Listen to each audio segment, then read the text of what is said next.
nombre d'enfants de Dieu sont là à attendre à compter les jours. Ils s'imaginent être dans une sorte de hiatus, dans un lieu où la véritable œuvre de Dieu n'a pas d'impact sur leur vie. C'est faux. Tournons le dos à de telles pensées. Cette mentalité est traîtresse. Il est possible que nous ne soyons pas encore entrés dans notre ultime vocation, mais nous y sommes de façon relative, dès à présent. Et nous n'y entrerons jamais pleinement, à moins de mettre à profit toutes les possibilités que nous avons sous la main, maintenant même. Une telle situation est d'ordre préparatoire.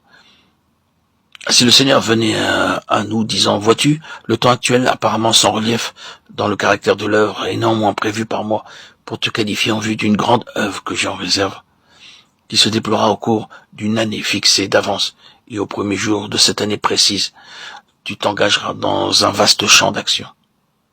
Nous mettrions aussitôt l'intervalle à profit pour nous préparer. Mais Dieu ne fait pas cela, et cependant, il se pourrait bien qu'à un moment précis, inscrit dans le plan de Dieu pour notre vie, il y ait un départ vers une tâche très importante. Mais il ne voudrait pas que nos cœurs soient en travail devant lui uniquement en raison de la portion de l'œuvre qui nous attend. Il désire que nous soyons travaillés intérieurement au sujet de notre union de cœur avec sa personne. Il est si facile de rendre les gens diligents et sérieux lorsque vous leur donnez un travail précis à faire. À défaut de cela, il y a peu ou pas d'initiative personnelle en eux, qui les pousserait à prendre l'attitude suivante. Il est fort possible que Dieu ait quelque chose en vue, je n'en sais rien, mais je m'en vais mettre à profit ce temps actuel pour lui, de sorte que je serai prêt s'il devait m'appeler le moment venu. Si seulement nous prenions cette attitude de nous rendre à l'évidence que de toute façon nous avons partie liée avec le dessein de Dieu, et si nous nous y appliquions de tout notre cœur, nous découvririons que nous étions déjà en plein dedans.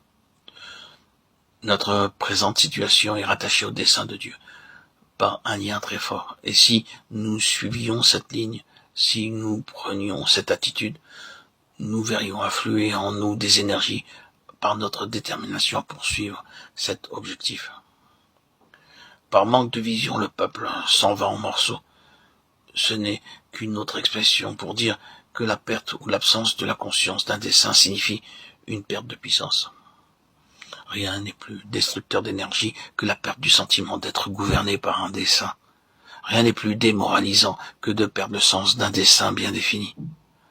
Si l'ennemi peut trouver accès en nous pour nous donner le sentiment qu'après tout, nous sommes mépris sur notre vocation, notre vie, notre œuvre, et qu'en pensant que Dieu nous confiait une tâche, bien que ce n'était pas vraiment le cas, que tout cela est faux et qu'il n'a jamais eu cette pensée, alors l'ennemi nous a démonis.